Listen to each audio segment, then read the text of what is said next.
നമസ്കാരം. ഒരിക്കൽ പാലക്കാട് ബസ് സ്റ്റാൻഡിൽ ഇങ്ങനെ നിൽക്കുക. താടി മുടിയൊക്കെ വളർത്തി ആകെ വേണ്ടാത്തൊരു കാലം. ടീച്ചറെ കല്യാണം കഴിക്കുന്നതിന് മുമ്പാണ്. അങ്ങനെ കുറേ നേരം നിന്നപ്പോൾ ഒരാൾ വന്ന് ചോദിച്ചു, സുനിൽ പരമേശ്വരൻ? ഞാൻ പറഞ്ഞു അതെ. എന്നെ മനസ്സിലായോ? ഞാൻ പറഞ്ഞു ഇല്ല, ഓർക്കുന്നില്ല. അല്ല, ഒന്ന് സൂക്ഷിച്ചു നോക്കൂ.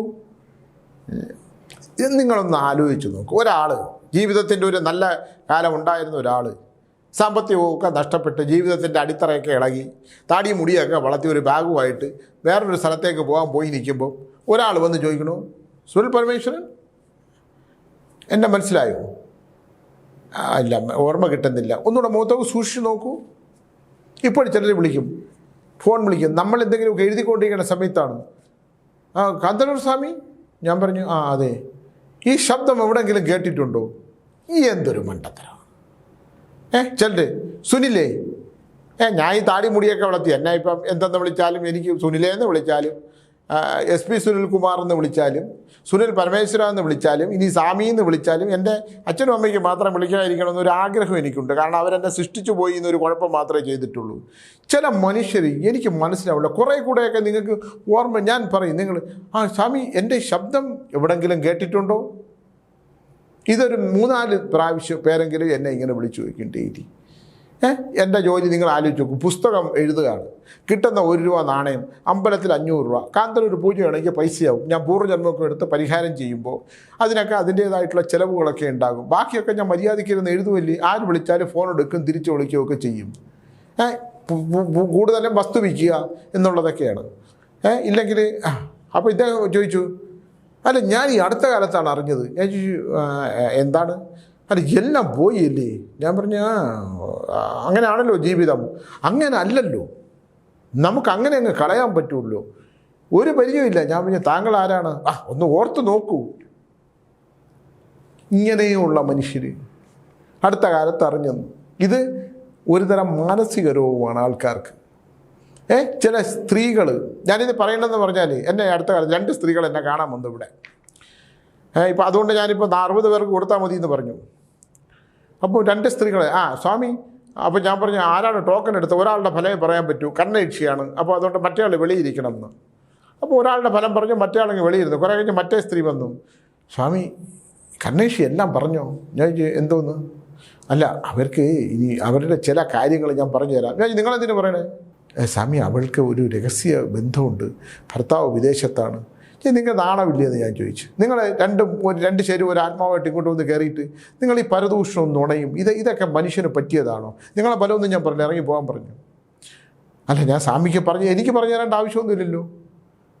നിങ്ങൾ 2 പേരായിട്ട് വന്ന് അവരോട് നുണ പറഞ്ഞിട്ട് അവരോട് പറയാനാണ് ഇവിടെ ഉള്ളത്. ഇങ്ങനെയുള്ള പരിപാടിയൊന്നും ഇവിടെ ഇല്ല കേട്ടോ. അതൊന്നും ഇറക്കി വിട്ടു. ഞാനിത് പറഞ്ഞു വന്നത്, മനുഷ്യൻ എപ്പോഴും അവന് ഒരുപാട് പ്രശ്നം. നമ്മളിപ്പോൾ ഒരു വിരൽ ഒരാളുടെ നേരെ ചൂണ്ടുമ്പോൾ ഈ 3 വിരൽ നമ്മുടെ നേരെയാണെന്നറിയാതെ നുണകളും പരദൂഷണങ്ങളും പ്രശ്നങ്ങളും അതേ ഒരു രസമാണ് ആൾക്കാർക്ക് അത് കേൾക്കാൻ. ചിലർ എനിക്കറിയാവുന്ന ഒരാളുണ്ട്, പുള്ളിക്ക് സമൂഹത്തിൽ നിന്ന് ഉയർന്നു നിൽക്കുന്ന ഒരാളാണ്. പുള്ളിക്ക് മറ്റയാൾ പുള്ളി കുളിക്കത്തില്ലല്ലേ? അപ്പോൾ ഞാൻ പറയില്ല, നമുക്ക് അറിഞ്ഞുകൂടാ. പുള്ളി കുളിക്കത്തില്ല. അവളെ എങ്ങനെ അറിയാം? പുള്ളിയുടെ തലമുടി കണ്ടാൽ അറിയാം. എന്തെങ്കിലും പറഞ്ഞില്ലെങ്കിൽ, മറ്റുള്ളവരെക്കുറിച്ച് എന്തെങ്കിലും പറഞ്ഞില്ലെങ്കിൽ അന്നത്തെ ദിവസം ഉറങ്ങാൻ പറ്റാത്ത കുറേ ആൾക്കാർ. അസൂയ എന്ന് പറഞ്ഞാൽ അത് വെറുതെ അപ്പുറത്തെ വീട്ടിലൊരു ചെടി കണ്ടാൽ മതി, അവിടെ ഒരു ചെടി പൂത്താൽ മതി, അവിടെ ഇപ്പുറത്തെ വീട്ടിൽ 10 ചെടി വാങ്ങിച്ചുകൊണ്ട് വെച്ച് ഇത് കരിഞ്ഞൊക്കെ പോയാൽ സഹിക്കാൻ പറ്റാത്ത മനുഷ്യൻ വല്ലാത്തൊരു അവസ്ഥയിലുള്ള ആൾക്കാരാണ്. അപ്പുറത്തെ വീട്ടിലെ കുട്ടി എൻ്റെ അടുത്ത് ചിലർ വിളിച്ച് പറയും, അതെ മൂത്ത 5 അവരുടെ ചേട്ടൻ്റെ മക്കളൊക്കെ നല്ലപോലെ പഠിക്കും, അവർ ഒരാൾ ഡോക്ടറിന് പഠിക്കണം, ഒരു എഞ്ചിനീയർ പഠിക്കണം, എൻ്റെ മക്കൾ എങ്ങനെയെങ്കിലും ഒന്ന് ശരിയാവണ്ടേ? ഒരു മനുഷ്യ സമൂഹത്തിൽ നമ്മളെ ഒരാൾ പഠിപ്പിക്കണം, ഒരു കുട്ടി പഠിക്കണം എന്നുണ്ടെങ്കിൽ അതിനെ പഠിപ്പിക്കാനുള്ള സാമ്പത്തിക അവസ്ഥ, കുട്ടി പഠിക്കാനുള്ള ബുദ്ധി, രണ്ടും 2 കുടുംബമാണ്.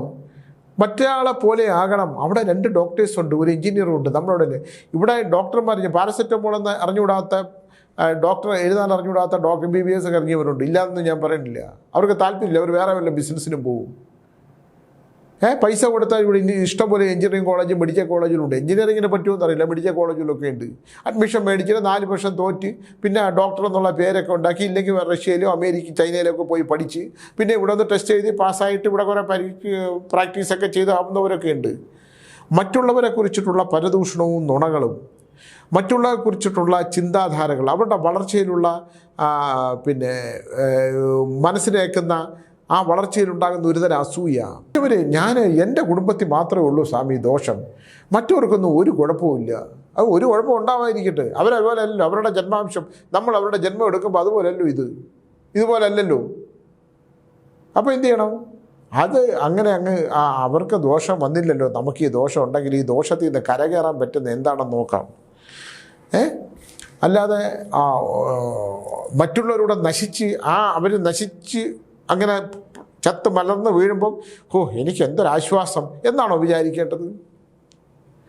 എനിക്ക് മനസ്സിലാവണില്ല. കുറേ ആൾക്കാർ എനിക്കറിഞ്ഞൂടാ, രാവിലെ മുതൽ എന്നെ വിളിച്ചിട്ട് ഈ പറയുന്ന ആൾ പറയുന്നത്, ഒരാൾ വിളിക്കുവാണ്, ഇന്നലെ ഒരാൾ വിദേശത്തു നിന്ന് വിളിച്ച് അങ്ങേരെ ആർക്കാണ്ട കുറേ പൈസ കൊടുത്തു. പൈസ തിരിച്ചു കൊടുക്കാമെന്ന് പറഞ്ഞു, തിരിച്ചു കൊടുത്തില്ല. ഇനി അത് കിട്ടൂല. അതെങ്ങനെ കിട്ടും? ഒരാൾക്ക് പൈസ കൊടുത്തു പോയി, അയാളെ വേണ്ടേ? ഒരാൾക്ക് തിരിച്ചു തരാൻ പറ്റുന്നെങ്കിലേ കൊടുക്കുള്ളൂ, മനഃപൂർവ്വമല്ല. മറ്റയാൾക്ക് കൊടുക്കാൻ പറ്റൂല. അതിന് വല്ല പൂജയും മന്ത്രവും ചെയ്താൽ പറ്റൂ, സ്വാമി പറഞ്ഞാൽ പറ്റൂ. ജ്യോതിഷ പണ്ഡിതന്മാരിലേക്ക് ഇപ്പം നാളെ 2 ദിവസം കഴിയുമ്പോൾ നിങ്ങൾ ഈ പരിഹാരം ചെയ്തോളൂ, ഇപ്പം നിങ്ങൾക്ക് ഇതെല്ലാം കിട്ടൂ. ഈ ലോകത്ത് പണം എന്ന് പറയുന്ന ഒരു സാധനം, ചക്രം എന്ന് പണ്ട് ആൾക്കാർ പറഞ്ഞിട്ടുള്ള സാധനം നമ്മളൊരാൾക്ക് കൊടുത്തു കഴിഞ്ഞാൽ അത് ഉരുണ്ടപ്പുറത്ത് പോയി.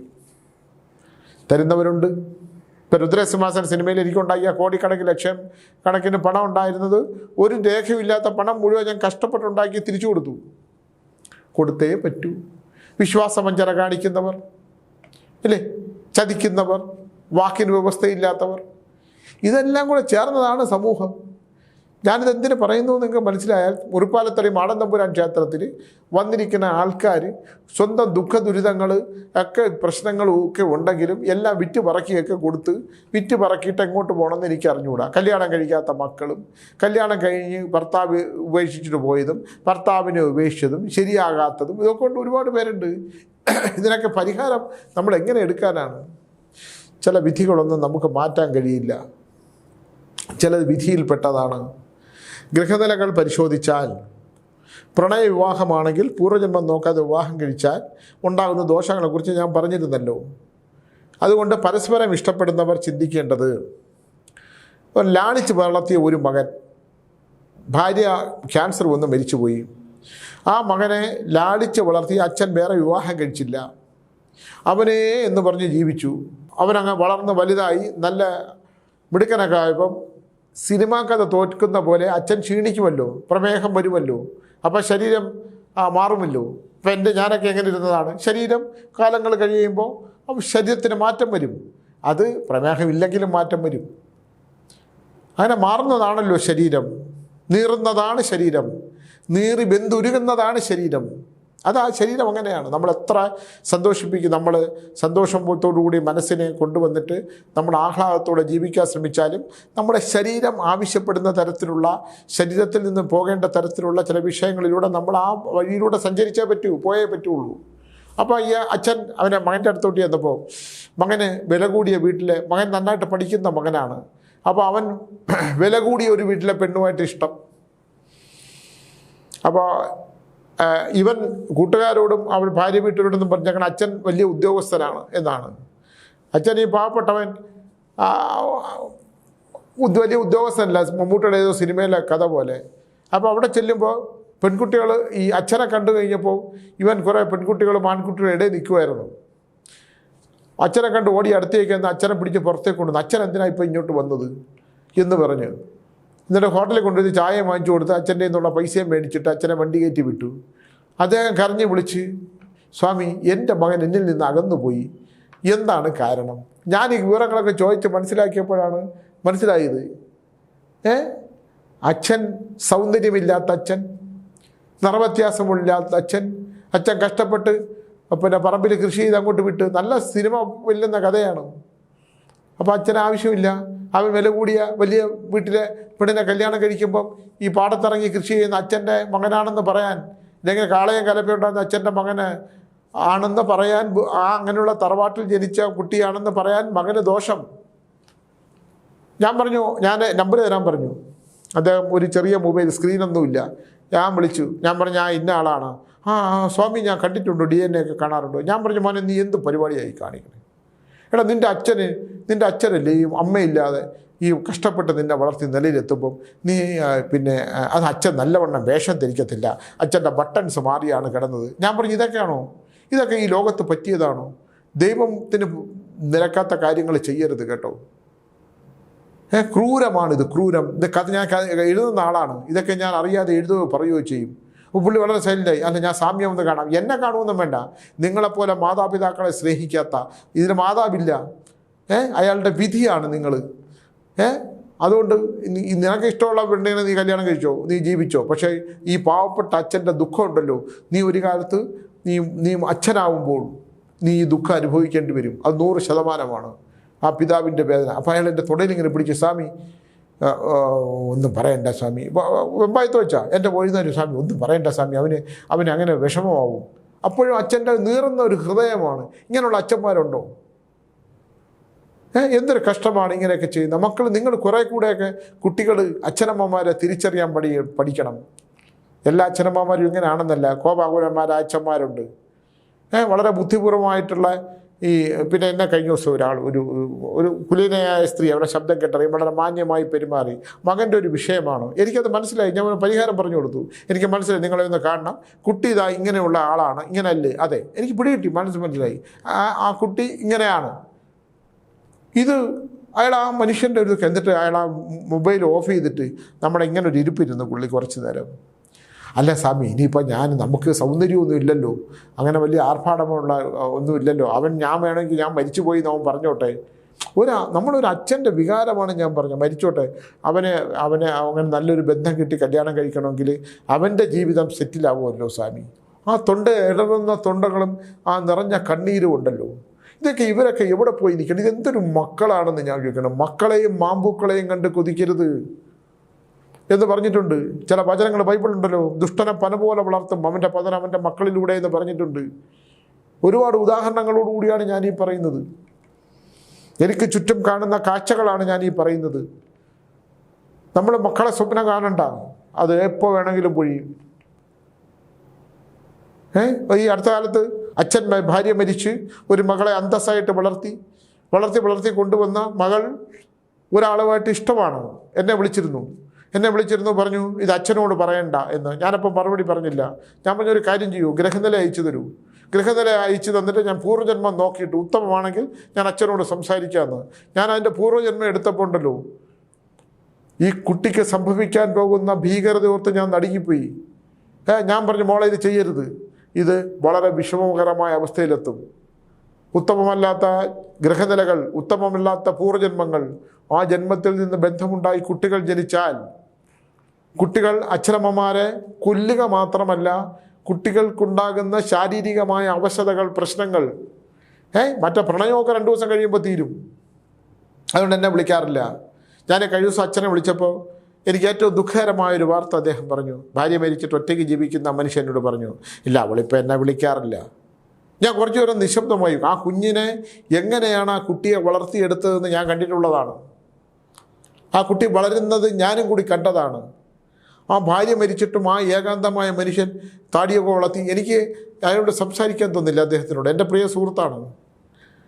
ഇങ്ങനെയുള്ള കുഞ്ഞുങ്ങൾ എന്താണ്? കുട്ടികളെ നിങ്ങൾ എങ്ങോട്ടാണ് പോകുന്നത്? നിങ്ങളെ സൃഷ്ടിച്ച അച്ഛനമ്മമാരെ എന്താണെന്നറിയൂ, ആരെന്നാണെന്നറിയൂ, അവർ നിങ്ങളെ വളർത്തിയത് എങ്ങനെയാണെന്നറിയൂ. നിങ്ങൾക്ക് ഇഷ്ടപ്പെട്ട ഭക്ഷണം, ഇഷ്ടപ്പെട്ട വസ്ത്രങ്ങൾ, ഇഷ്ടപ്പെട്ട ജീവിത രീതി, ഇതെല്ലാം നിങ്ങൾക്ക് ഉണ്ടാക്കി തരാനായിട്ട് ഈ മാതാപിതാക്കൾ കഷ്ടപ്പെട്ടത്. ഞാനിപ്പോൾ ഇല്ലാത്തതൊക്കെ മക്കളെങ്ങനെങ്കിലും പോട്ടെന്ന് പറഞ്ഞ് ഉപേക്ഷിക്കുന്ന കാര്യങ്ങളുണ്ട്. ഈ മദ്യക്കുപ്പിക്ക് വേണ്ടി എനിക്ക് സുഹൃത്തുണ്ടായിരുന്നു ഈ അമ്പലമുക്ക് ഭാഗത്ത്, രതീഷ് എന്ന് പറഞ്ഞിട്ട്. അദ്ദേഹം അച്ഛനുമായിട്ട് ഈ രണ്ടുപേരും മദ്യപിക്കും വേണ്ടി പ്രശ്നം ഉണ്ടായിട്ടുണ്ട്. എന്നിട്ട് രതീഷിനെ ആയിട്ട് ഒരു കൊലപാതകം നടന്ന് പുള്ളി മരിച്ചു. പിന്നെ മദ്യത്തിന് വേണ്ടി അടിയുണ്ടാക്കി തല്ലിക്കൊല്ലുകയും വെട്ടിക്കൊല്ലുകയും ചെയ്യുന്ന ആൾക്കാരില്ലേ? 2 പേര് തമ്മിൽ ഗ്രാമപ്രദേശത്തു നിന്ന് വന്ന് ഒരു സ്ഥാപനം തുടങ്ങി. ആ സ്ഥാപനം വളർന്നു വലുതായി, കോടിക്കണക്കിനുണ്ടാക്കി, ലക്ഷങ്ങളുടെ ഭൂ ഉടമകളായി. 2 പേർക്കും മക്കളുണ്ടായി. വയസ്സായി കഴിഞ്ഞപ്പോൾ ഇവർ തമ്മിൽ തെറ്റി. ഒരാൾ വളരെ കാലം തളർന്ന് കിടന്ന് മരിച്ചു. ആ തളർന്ന് കിടന്ന് മരിച്ച കട്ടിലിൽ അദ്ദേഹത്തിൻ്റെ മകൻ കിടക്കുന്നു. സ്വത്തിഷ്ടം പോലുണ്ട്. മറ്റേ കുടുംബത്തിൽ ഒരുപാട് ദാരുണമായ ദുരന്തങ്ങളുണ്ടായി. മറ്റേ എത്രയോ പ്രായം കഴിഞ്ഞിട്ടും 100 വയസ്സ് കഴിഞ്ഞിട്ടും മരിക്കാതെ കിടക്കുന്നു. ഒരാൾ ആ കൃത്യസമയത്ത് അവരാരും ദ്രോഹം ചെയ്തെന്ന് ഞാൻ പറയുന്നില്ല. പക്ഷേ എന്തുകൊണ്ട് ഇങ്ങനെ സംഭവിക്കുന്നു എന്ന് ചോദിച്ചാൽ അതിന് വേറെ ഒരുപാട് കാരണങ്ങളുണ്ട്. പണമുണ്ടാകുമ്പോൾ ദൈവമില്ല, ഇല്ലെങ്കിൽ ഉണ്ടായ പണം പിടിച്ചു വയ്ക്കാൻ ദൈവത്തെ വിളിക്കണം. ഇത് രണ്ടുണ്ട് ഇല്ലേ?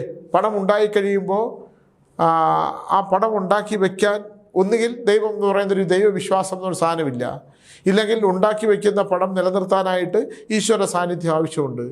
ഏതു മനുഷ്യനും ഉയർച്ച താഴ്ചകളുണ്ട്. ഒരു ഗ്രാഫ് അവൻ്റെ ജീവിതത്തിലുണ്ടാവും. അവൻ്റെ കർമ്മങ്ങളനുസരിച്ചാണ് അതുണ്ടാകുന്നത്. അവൻ്റെ പൂർവ്വജന്മ കർമ്മങ്ങളും ബന്ധങ്ങളും അനുസരിച്ച്, പൂർവ്വജന്മ ബന്ധങ്ങളും പൂർവികമായ ബന്ധങ്ങളും ഒക്കെ അനുസരിച്ചിട്ടാണ് ഇങ്ങനെയുള്ള കാര്യങ്ങൾ ഉണ്ടാകുന്നത്. ഒരാളുടെ ഒരു വീടുണ്ടാക്കി, അയാൾ കഷ്ടപ്പെട്ടുണ്ടാക്കിയ വീടാണ്.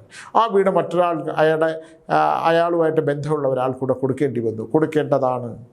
അവർ കൊടുത്തില്ലെങ്കിൽ ആ വീട്ടിൽ അവന് ജീവിക്കാൻ പറ്റില്ല. സഹോദര ബന്ധങ്ങൾ, സഹോദരന്മാർ തമ്മിൽ കേസും വഴക്കും കോടതിയും പ്രശ്നങ്ങളും എനിക്കറിഞ്ഞൂടാ. എന്തോരം നിങ്ങൾ ആ വളർന്നതല്ലേ, അവർ ഗർഭപാത്രത്തിൽ നിന്ന് വന്നവരല്ലേ, നിങ്ങൾക്ക് ഇത്തിരി സ്നേഹിച്ച് വിട്ടുകൊടുത്താൽ എന്താ പ്രശ്നം? ജീവിതത്തിൽ തെറ്റുകളും ശരികളും നഷ്ടങ്ങളും ലാഭങ്ങളും എല്ലാം ജീവിതത്തിലുള്ളതില്ല. എന്താ മനസ്സിലാവാത്തത്? ഇല്ല സ്വാമി, അത് ഞാൻ കൊണ്ടില്ല. അവനുണ്ടല്ലോ, അവൻ കല്യാണം കഴിച്ച അവൻ്റെ ഭാര്യ ഉണ്ടല്ലോ, അവളെ ഞാൻ ഒരു ദിവസം കയറി വെട്ടിക്കൊന്നിട്ടേ ഉള്ളൂ. അപ്പോൾ ഞാൻ വെട്ടിക്കൊന്ന് നിങ്ങൾ ശരിയാവൂ? ഇങ്ങനെയൊക്കെ മനുഷ്യർ തുടങ്ങിക്കഴിഞ്ഞാൽ നമ്മൾ ഇങ്ങോട്ടാണ് പോകുന്നത്. ഒരു പ്രയോജനവും ഇല്ലാതെ കൊന്നു കഴിഞ്ഞാൽ കൊല്ലുക, കുറേ 10-20 വർഷം കേസ് പറയുക, പക തീർക്കാനായിട്ട് നശിപ്പിക്കുക. എന്തിനാണ് ഇതൊക്കെയാണ് ഈ ഭൂമിയിൽ നടക്കുന്നത്? എനിക്ക് ചുറ്റും നടക്കുന്ന ഭൂമിയല്ല, എനിക്ക് ചുറ്റും നടക്കുന്നത്. കേട്ടോ, എൻ്റെ മരണശേഷം കാട് കയറുന്ന എൻ്റെ ആശ്രമമുണ്ട്. കാരണം ആരുമില്ല, അവകാശങ്ങളില്ലാത്തതുകൊണ്ട്. അത്രയും ദൈവിക സാന്നിധ്യ അനുഗ്രഹമുള്ളത് കാട്ടിനകത്താണെന്നാണ് ലക്ഷണം. അവിടെ കാട് കയറും, അവിടെ ആർക്കും പറ്റില്ല. അവിടെ വല്ലപ്പോഴും വിളക്ക് വയ്ക്കാനേ പറ്റുള്ളൂ. പ്രത്യങ്കരാദേവിയും വാർത്താളിയും പിന്നെ ഭദ്രാളിയൊക്കെ ഉള്ള സ്ഥലമാണ്. ആ അവകാശികൾ എന്ന് പറഞ്ഞാൽ നമുക്ക് കുറച്ച് കുട്ടികളുണ്ട്. അവരുടെ പേരിലൊക്കെ എഴുതി വെച്ചാലും അത് നിലനിർത്തിക്കൊണ്ട് പോകുക എന്നുള്ളത്. അപ്പം എന്ത് സ്ഥാപനം നമ്മൾ ഉണ്ടാക്കുക എന്നുള്ളതല്ല, ആ സ്ഥാപനം നിലനിർത്താൻ പറ്റുന്ന തരത്തിലുള്ള ആൾക്കാരെ ദൈവഹിതം ആയിട്ടുള്ള കാര്യത്തിന് കൊണ്ടെത്തിക്കും. എനിക്കങ്ങനെ കൊണ്ടെത്തിച്ചിട്ടുള്ളതുകൊണ്ട് എനിക്കത് ബുദ്ധിമുട്ടില്ല. പക്ഷേ കാട് കയറുക അത് കാടാണ്. അവിടെ ആ കാട്ടിനുള്ളിലാണ് അത് ക്ഷേത്രം വരേണ്ടത്. കാരണം പ്രത്യങ്കരാദേവിയാണ് വനദേവത. ഇത് എന്തുകൊണ്ട് പറയുന്നു പറഞ്ഞാൽ നമ്മൾ ദീർഘവീക്ഷണത്തോടുകൂടി ഓരോ കാര്യങ്ങൾ ചെയ്തില്ലെങ്കിൽ വരാൻ പോകുന്ന ഒരു ബുദ്ധിമുട്ടാണ്. ദീർഘവീക്ഷണം വേണം, നമ്മൾ എല്ലാ കാര്യത്തിലും വേണം. ഇവിടെ മനുഷ്യർക്കതില്ല. ചില സിനിമാ നടന്മാർ കണ്ടില്ലേ, ഒന്നും ഇല്ലായ്മയിൽ നിന്ന് സിനിമയിൽ ഒരു സാമ്രാജ്യം സൃഷ്ടിച്ചു കഴിഞ്ഞാൽ പിന്നെ കണ്ടവനുമില്ല, കണ്ടഭാവവുമില്ല, ആരുമില്ല, എല്ലാം ചവിട്ടിത്തേക്കും. ഇതെല്ലാം കഴിഞ്ഞ് താഴോട്ട് പോകുന്നൊരവസ്ഥയുണ്ട്. അപ്പോഴാണ് തനിക്ക് ചുറ്റും ആരുമില്ല എന്നും തൻ്റെ നിലയ്ക്കാത്ത അടിച്ചുകൊണ്ടിരുന്ന ഫോൺ ഇപ്പോൾ ചലിക്കുന്നില്ല എന്നും ആ ഫോണിലേക്ക് എടുത്തിങ്ങനെ തിരിച്ചൊക്കെ നോക്കിയിട്ട് ഇത് ആരും വിളിക്കുന്നില്ലല്ലോ എന്ന് തോന്നുന്നു. തനിക്ക് പ്രേക്ഷകർക്ക് എന്നെ വേണ്ടാതായല്ലോ എന്ന് തോന്നുന്നൊരവസ്ഥ. നമ്മുടെ ശ്രീനിവാസൻ എന്ന് പറയുന്ന നടൻ ഇതിനെല്ലാം നമ്മുടെ മുമ്പിൽ കാണിച്ചു തന്നിട്ടുണ്ട്. സന്ദേശം എന്ന് പറഞ്ഞ സിനിമ രാഷ്ട്രീയത്തിലെ ബന്ധങ്ങൾ, രാഷ്ട്രീയത്തിനകത്തുള്ള ചതികൾ, രാഷ്ട്രീയക്കാരുമായിട്ടുള്ള ബന്ധങ്ങൾ, ഇതെല്ലാം സന്ദേശം. അദ്ദേഹത്തിൻ്റെ ഏത് സിനിമ എടുത്തു നോക്കിയാലും കാരണം ഇപ്പോൾ നമ്മുടെ സിനിമയ്ക്കകത്തുള്ള വിഷയങ്ങൾ, സരസകുമാർ എന്തെങ്ങനെ പറയുന്നവരുണ്ടല്ലോ, അതൊക്കെ ഈ നമുക്ക് ആക്ഷേപഹാസ്യത്തിലൂടെ നമ്മളെ മനസ്സിലാക്കി തരുന്നതാണ്. കലാസൃഷ്ടികൾ നമുക്ക് മനസ്സിലാക്കി തരുന്ന പോലെയാണ്. മറ്റുള്ളവരുടെ അസൂയയും കുശുമ്പൊന്നുമില്ലാതെ ദൈവം തരുന്ന ഊർജ്ജം നല്ല കാര്യങ്ങൾക്ക് ഉപയോഗിക്കുകയും ആ നല്ല കാര്യങ്ങൾ കൊണ്ട് മനസ്സമാധാനവും ശാന്തിയും സമാധാനവും കിട്ടുന്ന തരത്തിലുള്ള നമുക്ക് ബുദ്ധിമുട്ടാതെ ജീവിക്കാൻ കനിവുള്ള ദൈവമാണ്. ദൈവത്തിന് കനിവ് മാത്രമേ ഉള്ളൂ, നമ്മൾ കണ്ടിട്ടില്ല കനിവ്. ആ കനിവ് ഈശ്വരൻ തരുന്നതാണ്. അത് അനുഭവിക്കാനുള്ള അവസ്ഥയാണ് നമുക്ക് ഏറ്റവും പ്രധാനം. നമ്മൾ കൊട്ടാരം പോലത്തെ ഒരു വീട് വെച്ചിട്ട് കാര്യമൊന്നുമില്ല. അതിനകത്ത് സമാധാനമായിട്ട് ഉറങ്ങാൻ പറ്റിയെങ്കിൽ എന്ത് കാര്യം? കൊട്ടാരം പോലത്തെ പരവതാനി വിരിച്ചൊരു വീട് വെച്ചു, അത് മുഴുവൻ AC ആക്കി, വീട് മുഴുവൻ AC ആക്കി, വളരെ തണുപ്പും വലിയ പൂന്തോട്ടമൊക്കെ ഉണ്ടാക്കി നമ്മൾ അതിനകത്ത് കിടക്കും. മക്കൾ 4 കാലിൽ വന്ന് അച്ഛനെ തന്തയ്ക്ക് വിളിക്കുന്നൊരു 4 മക്കൾ പോരെ, ഒരുത്തം പോരെ, ഒരു ഗ്ലാസ് പാലിൽ ഒരു തുള്ളി വിഷം പോരെ. വലിയ വീട്ടിലല്ല കാര്യം, വലിയ കാറുകളിലുമല്ല കാര്യം, പുറത്ത് നാട്ടുകാർ ആരാധിക്കുന്ന ഒരു ജോലിയുമല്ല കാര്യം. ആരാധനയോടെ ജനങ്ങൾ കാണുന്ന തരത്തിലുള്ള കർമ്മങ്ങൾ ചെയ്ത് ഉയർന്നു നിൽക്കുന്നതിനെ ഏത് നിമിഷവും വീഴ്ത്താൻ പാകത്തന്നെയുള്ള ഒരുപാട് വിഷയങ്ങൾ നമ്മുടെ മുമ്പിൽ വന്നു നിറയുമ്പോൾ ഇതിൽ ഏതാണ് തെറ്റ്, ഇത് ഏതാണ് ശരി, ഏത് വഴിയിലൂടെയാണ് നമ്മൾ സഞ്ചരിക്കേണ്ടതെന്നൊക്കെ നമ്മൾ തിരിച്ചറിവുണ്ടാകേണ്ടതാണ്. എന്തുകൊണ്ടെന്നാണ് ഞാൻ ഇത്തരം വിഷയങ്ങൾ സംസാരിക്കുമ്പോൾ ഒരുപാട് വിഷയങ്ങൾ വരുന്നതെന്ന് പറഞ്ഞാൽ, എന്നെ നിത്യം വിളിക്കുന്ന നിരവധി ജനങ്ങളുടെ പ്രശ്നങ്ങൾക്ക് ഒരു പരിഹാരം എന്ന് വേണം ഞാൻ പറഞ്ഞു കൊടുക്കുകയാണ്. പൂജയും എന്തുകൊണ്ടാണ് എനിക്ക് സാമ്പത്തിക അവസ്ഥ കിട്ടാത്തത് എന്ന് വെച്ചാൽ, നല്ല സമയത്ത് ഇഷ്ടം പോലെ ധനമുണ്ടായിരിക്കുമ്പോൾ എന്നും ഈ ധനം കിട്ടുമെന്ന് നമ്മൾ വിചാരിക്കുകയും അന്ന് നമുക്ക് ഒരു നാള് ഒരു 1 ലക്ഷം ഒരു രൂപ കിട്ടുമ്പോൾ 25 പൈസ മാറ്റിവെച്ച് അവിടെ പണ്ടത്തെ ഒരു പാട്ടുണ്ട്, മാറ്റിവെച്ച് അത് സമ്പാദിക്കാൻ കഴിയാതിരുന്നാൽ കണ്ടേ, സമ്പത്ത് കാലത്ത് ആപത്ത് വെച്ചാൽ ആപത്ത് കാലത്ത് കായ്പത്ത് തിന്നാം എന്നാണ്. ഇത് പഴയ ആൾക്കാർ പറഞ്ഞതാണ്, അതാണെന്ന് തോന്നുന്നു. എനിക്ക് ഇത്തരം വിഷയങ്ങൾ കേട്ട പരിചയമുള്ളൂ. അമ്മൂമ്മയൊക്കെ പറഞ്ഞു തന്നിട്ടുള്ള കഥകളെ അനുസരിച്ചിട്ടുള്ള അറിവുള്ളൂ, അമ്മ പറഞ്ഞു തന്നിട്ടുള്ള അറിവുള്ളൂ. അതുകൊണ്ട് നമ്മളെപ്പോഴും ഓടിക്കൊണ്ട് വേഗതയിൽ ഇങ്ങനെ പൊയ്ക്കൊണ്ടിരിക്കുക കാലം. ഇനിയിപ്പോൾ കണ്ടില്ലേ, നാളെ ഒരു കഴിഞ്ഞ് നഷ്ടപ്പെട്ടു പോയ ഒരു സമയം നമുക്ക് തിരിച്ചു കിട്ടില്ല. നമ്മൾ കാലത്തിനേക്കാൾ വേഗത്തിൽ നമ്മൾ ഓടിക്കൊണ്ടിരിക്കുകയാണ്. മനുഷ്യൻ അറിയണതേ ഇല്ല, അവനൊന്നും ചെയ്യാൻ സമയമില്ല. ഇല്ല, രാവിലെ ഒരു 10 പേര് എങ്ങനെ ചോദിക്കും, രാവിലെ സുഖമാണോ സ്വാമി? അപ്പോഴും ഞാൻ പറയും, ജഡാവസ്ഥയിൽ സുഖമുണ്ടാകുന്ന സമയത്ത് ഫോൺ എടുക്കാൻ പറ്റില്ല. അപ്പോൾ സുഖമല്ലാത്ത സമയമാണ് ഇപ്പം നിലവിലുള്ളത്. എന്തുകൊണ്ടാണ് ഇന്ന് സ്വാമി എഴുതുമായിരിക്കുമല്ലേ? അതെ, നിങ്ങൾ കാര്യം മാത്രം പറയാൻ പറഞ്ഞാൽ ഒരു പുരാണം പറഞ്ഞു തുടങ്ങും. സമയം നമ്മളെപ്പോഴും ചിന്തിക്കേണ്ട ഒരു കാലം, നമ്മളെ ചിന്തിക്കേണ്ട കഴിയുന്ന സമയം കാലമാണ്. സമയം അത് കാലനാണ്, അത് നമുക്ക് നഷ്ടപ്പെടരുത്. കാലൻ അവസാനം നമ്മളെ കൂട്ടിക്കൊണ്ടു പോകുന്നത് വരെ സമയം നഷ്ടപ്പെടാത്ത വിധത്തിൽ ഒരാൾ വെറുതെ സംസാരിക്കാൻ ഞാനങ്ങോട്ടൊന്ന് വരട്ടെ, എന്താണ് വെറുതെ സ്വാമിയൊന്ന് കാണാൻ, വെറുതെ എന്ന വാക്ക് നമ്മുടെ ജീവിതത്തിൽ നിന്ന് എടുത്തു കളയണം. ഒന്നും വെറുതെ അല്ല, എല്ലാത്തിനും അതിൻ്റേതായിട്ടുള്ള കാരണങ്ങളുണ്ട്. അപ്പോൾ അതുകൊണ്ട് സമയം നഷ്ടപ്പെടാതെ നമുക്ക് ഈശ്വരൻ തന്ന ബുദ്ധിയും കഴിവും നമുക്ക് എന്താണ് ഈ ജീവിതത്തിൽ ജനിച്ച് കർമ്മങ്ങൾ നിൻ്റെ കർമ്മം എന്താണെന്ന് അനുഭവിച്ച് പൂർണ്ണമായി തീർക്കാൻ, പൂർണ്ണമാകാൻ, ആ പൂർണ്ണമാക്കാൻ പറ്റുന്ന എന്തെങ്കിലും, ഇനി പൂർണ്ണമാകാത്ത എന്തെങ്കിലും ബാക്കിയുണ്ടോ? നിൻ്റെ മനസ്സിൻ്റെ ആഗ്രഹങ്ങൾക്കനുസരിച്ച്. ഇപ്പോൾ ചിലർ എൻ്റെ അടുത്ത് ഒന്ന് പറയും, സ്വാമി എനിക്ക് തിരക്കഥ എഴുതണം. അപ്പോൾ ഞാൻ പറഞ്ഞു, അയ്യോ കഥ എന്നോട് പറയരുത്, ഞാൻ ഇനി ഏതെങ്കിലും എഴുതുമ്പോൾ നിങ്ങളുടെ നല്ല കഥയാണെങ്കിൽ സ്വാധീനം വരും, അതുകൊണ്ട് വേണ്ട നിങ്ങൾ എഴുതിക്കോളൂ. മാന്ത്രിക നോവൽ സാഹിത്യം, പ്രേത സാഹിത്യം, അതൊക്കെ നശിച്ചു പോവാണ്, ആരുമില്ല എഴുതാൻ. ഒരു സ്കന്ദമുനിയുടെ ഒരു കഥയുണ്ട്, അവർക്ക് പറഞ്ഞിട്ടുള്ളതാണ്. അപ്പോൾ ഈ സ്കന്ദമുനി ആഗ്രഹങ്ങളൊക്കെ തീർന്നു, ഇനി എനിക്ക് ഒരു ആഗ്രഹവും ബാക്കിയില്ല, എല്ലാ ആഗ്രഹവും കഴിഞ്ഞു, ഇനി എനിക്ക് ജീവൻ ത്യാഗം ചെയ്താൽ മതി. ജീവത്യാഗം ചെയ്ത് എൻ്റെ ശരീരം വെടിയാനായിട്ട് ഹിമാലയത്തിൻ്റെ താഴ്വരയിലൂടെ പോകുമ്പോൾ 2 മാനുകൾ നിൽക്കുന്നു. അപ്പോൾ ഇദ്ദേഹത്തിന് മാനുകളാണ് ഏറ്റവും കൂടുതൽ ശാരീരിക സുഖത്തിന് ഭൗതിക സുഖം കൊടുക്കുന്നതെന്ന് പറഞ്ഞിട്ട് ഇദ്ദേഹം മാനായി ഇണചേരുമ്പോൾ ഒരു വേടൻ അമ്പ് ചെയ്യും. അപ്പം വേടനോട് ഇദ്ദേഹം പറയുന്നതാണ്, എനിക്കിനിയും ജീവിക്കണമല്ലോ, ജനിക്കണമല്ലോ, നീ എൻ്റെ ആഗ്രഹ പൂർത്തീകരണം നടത്തി തന്നില്ലല്ലോ. അപ്പോൾ ഇതുകൊണ്ട് ആഗ്രഹങ്ങൾ പൂർത്തീകരണത്തിന് വേണ്ടിയിട്ട് ചെറിയ ചെറിയ ആഗ്രഹങ്ങളോടുകൂടി നിൻ്റെ മനസ്സിൽ എന്താണോ പൂർണ്ണമാക്കേണ്ടത്, എന്താണോ നിൻ്റെ ഈ ജന്മത്തിൽ പൂർണ്ണമാകേണ്ടത്, അതിനുള്ള കഠിനാധ്വാനം ചെയ്യുകയും മറ്റുള്ളവരെ നശിപ്പിക്കാതെയും മറ്റുള്ളവരെ വേദനിപ്പിക്കാതെയും മറ്റുള്ളവൻ്റെ സ്വത്തുക്കളും സ്വപ്നങ്ങളും പിടിച്ചടക്കാതെയും എങ്ങനെയാണോ ചെന്ന് ചേരേണ്ടത് ആ വഴി നീ തിരഞ്ഞെടുത്താൽ നിൻ്റെ ജീവിതത്തിൻ്റെ അവസാന കാലം ആ സമർപ്പണത്തോടുകൂടി ജീവിച്ചാൽ ആ സമർപ്പണം ദൈവം 2 കൈയും നീട്ടി സ്വീകരിക്കുകയും നിൻ്റെ ആഗ്രഹ പൂർത്തീകരണം തരികയും ജീവിതത്തിൻ്റെ അവസാനം മോക്ഷപ്രാപ്തിക്ക് മുമ്പ് തൃപ്തമായിട്ടുള്ള ഒരു ജീവിത സമർപ്പണം ഉണ്ടാകുകയും ചെയ്യും. അതാണ് നമ്മളെല്ലാം ചെയ്യേണ്ടത്. എല്ലാ മനുഷ്യരും ആഗ്രഹങ്ങളോടുകൂടി ജീവിക്കുന്നതാണ്, എല്ലാ മനുഷ്യരും അങ്ങനെയാണ്. ഞാനൊക്കെ ആഗ്രഹങ്ങൾ കുറച്ചുകൊണ്ട് വരുവാണ്. ചെറിയ ചെറിയ ആഗ്രഹങ്ങളേ ഉള്ളൂ, അത് തന്നെ ഓരോ ദിവസം ഓരോ ആഗ്രഹം വീതം കുറയ്ക്കും. കാരണം എപ്പോഴാണ് ഇപ്പോൾ 62 വയസ്സായി, ഡിസംബർ 23 ആകുമ്പം 63 വയസ്സാവും തുടങ്ങും. അപ്പോൾ അതിന് മുമ്പ് വലിയ ആഗ്രഹങ്ങളൊന്നും ഇല്ലാതെ പതുക്കെ ഒരു ഇടനാടിയിലൂടെ അങ്ങ് നടന്നു പോയാൽ മതി എന്ന് വിചാരിച്ചുകൊണ്ട് ദൈവം നിത്യവും ഇന്നും ഞാൻ ഉണർന്നല്ലോ ദൈവമേ, ഇന്നും ആരെയും വേദനിപ്പിക്കാതിരിക്കാനുള്ള വാക്കുകൾ ഉപയോഗിക്കാതിരിക്കാൻ കഴിയട്ടെ എന്നും സർവ്വതും സഹിക്കാനുള്ള ശക്തി തരണേ എന്ന് പറഞ്ഞ പ്രാർത്ഥന, ആ പ്രാർത്ഥനയോടുള്ള ഓരോ ദിവസവും ഞാൻ മുമ്പിലോട്ട് പോകുന്നത് ഇനിയും ഈ മനോഹരമായ ലോകം കാണാനുള്ള സൗഭാഗ്യങ്ങൾ എപ്പോഴും ദൈവം എൻ്റെ മോക്ഷപ്രാപ്തി വരെ തരട്ടെ എന്ന് പറഞ്ഞുകൊണ്ട് നിർത്തുന്നു. നമസ്കാരം.